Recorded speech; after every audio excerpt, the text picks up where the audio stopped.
څنګه جذاب یا کرازماتیک شخصیت ولرو. موږ تاسو ټول هیله لرو چې په ټولنه کې په یو بل باندې اغیز ولرو، په کورنۍ کې د مرګرو ترمنځ، په دفتر کې د همکارانو ترمنځ، د غراز په شاوخوا کې موږ باید لومړیتوب ولرو، موږ باید یاد سو او دا د انسان فطري غوښتنه ده. هر څوک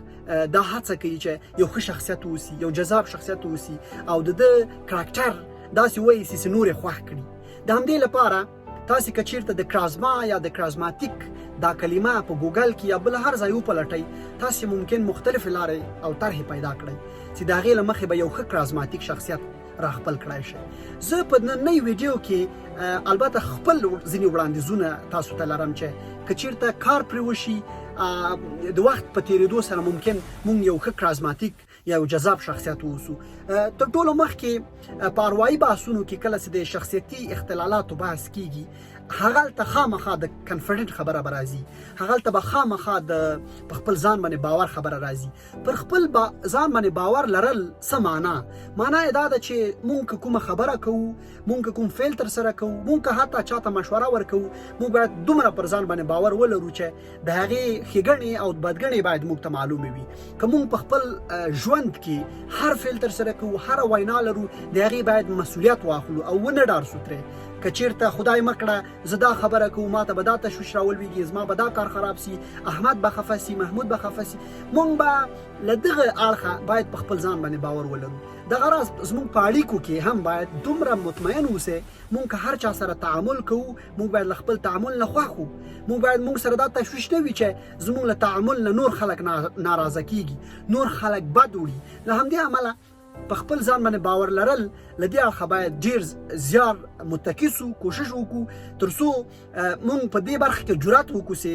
هر څه کوو په خپله باید ترسره کړو او خپله باید مسؤلیت هم واخلو. دویم ټکی دا دی چې مونږ باید ښه اورېدونکي واوسو. کله هم چې مونږ یو چیرته کینو، په بحثونو کې ګډون کوو، په غونډو کې برخه اخلو یا هم انفرادي ډول لیدنې کتنې لرو، مونږ باید یو ښه اورېدونکي واوسو. مخاطب کسان هیله لري چې د دوی خبرې واورېدل سي، دوی څه وایي. هغوی هم انسانان دي، هغوی هم مهم دي،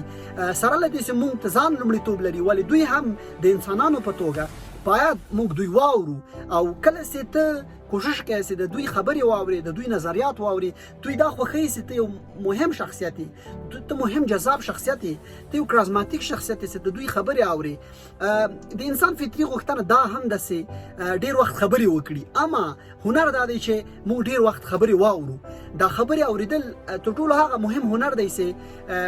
موږ ته معلومات راکړي، نه یوازې دا چې موږ په اصطلاح له ستونزو نه بچاو کوي، له ستونزو نه مشغولي، بلکې موږ ته زموږ ذهنیت راخلاصوي، زموږ فکري قوه راقوي کوي، موږ ته نوې تجربه راکوي. له همدې امله د یو ښه کرازماتیک شخصیت مهمه بله ځانګړنه دا ده چې هغه ښه اورېدونکی. دریم دا دی چې موږ ته باید مثبت او خپل قوي ټکي را معلوم وي. که چیرته موږ هر فعل ترسره کوو، هر ځای برخه اخلو، مونږ باید په خپلو مثبتو ټکو باندې متکي اوسو. که احیانا په خپلو منفي ټکو باندې متمرکز وکړ، له مونږ نه خپل مسیر اوړي، مونږ له خپل مسیر نه تیریږو او نور خلک زمونږ په وړاندې ناسم برخورد کوي، ناسم چلند کوي او حتی ناسم فکر کوي چې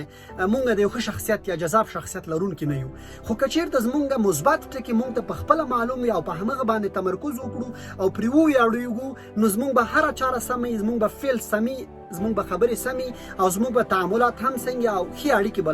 ولرو. دغه راز څلورم ټکی دا دی چې باید هېڅکله مونږ ونه ډار سو. که چیرته مونږ د ډار مسله وایي، مونږ به بیا نه راوړاندې کېدو چې هېڅ فعالیت به مونږ ترسره کوو، اما د ډار فکر، د ډار خبره دا باید مونږ ووژنو. زه په دې باور یم چې اصلا ډار وجود نه لري، خو کله چې هم مونږ په روابطو کې خبره کوو بیا وایو چې ډار مه کوئ، یعنی ډار باید ونه لرو. که چیرته دا ډار مونږ ځان ته یادوو، نو مونږ بالاخره له ډار سره مخامخ کیږو او زمونږ ستونزو سره مخامخ کیږو، ستونزو سره مواجه کیږو، له جنجالونو سره مواجه کیږو. نو له همدې امله زه وړاندیز کوم چې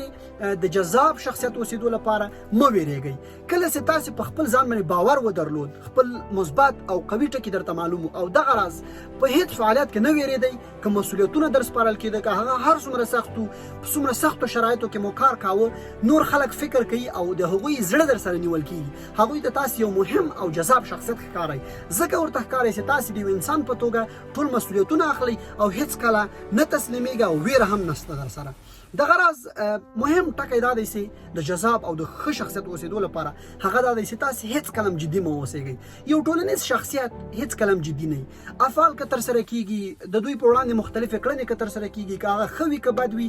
جدي یې مه نیسئ که تاسو هم کله کومه خبره کوئ دا جدي مه نیسئ چې حتمي د ستاسو نظریات ومنل سي بلکې تاسو انعطاف پذیر واوسئ تاسو داسې یو کس واوسئ چې ستاسو هره خبره حل فعل ټول اړیکې در خرابېدلی سي یعنی په دې باندې متکی اوسېږئ په دې باندې خپل باور پر ځان باندې ولرئ چې تاسو داسې یو څوک یاستئ چې هره خبره مو په هره شیبه کې په هر وخت کې ردېدلی سي او دغه راز نور انسانان هم د انسانانو په توګه تېروتنې کولی سي ستونزې لري مشکلات لري نو کله چې موږ دغه مسایل جدي ونیسو نو زموږ به اړیکې زیانمنې سي زموږ به وضعیت خراب سي زموږ به هغه تعاملات چې موږ له نورو سره لرو هغه به خراب سي او مخته تګ به پکې ونه سي له همدې امله زه وړاندیز کوم چې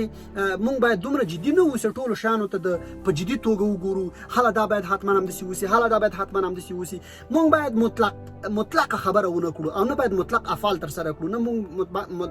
مطلقه کړنې باید ترسره کړو ټول باید انعطاف پذیره وو که ستونزه راځي انسانانو په توګه باید پیښه سي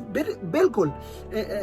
انسانان حساسیت لري له ځینو مسایلو سره هغو حساسیتونو ته په کتو باندې موږ باید خپل ځان دغسې وانګیرو چې موږ انعطاف پذیره یو مونږه ټول ستونزې د خلکو منو ولې مثبتو ټکو باندې پام کوو مثبتو ټکو باندې اتکا کوو او همداراز هیڅ شی جدي نه بولو دغه راز په ټولنیزو چارو یا په ټولنیزو فعالیتونو په ترسره کولو کې کله هم چې تاسو ګورئ هغه خلک چې جدي نه دي هغه خلک چې ځینې کارونه په مذاق په ټوکه ترسره کوي له هغو کسانو چې ډېر جدي دي خلک یې ښه ایسئ خلک ورته د یو جذاب او ښه شخصیت په توګه ګوري نو نننی بحث مو په جذاب او کرزماتیک شخصیت اوسېدو په نورو بحثونو کې به بیا په نورو مسایلو خبرې وکړو ښه وخت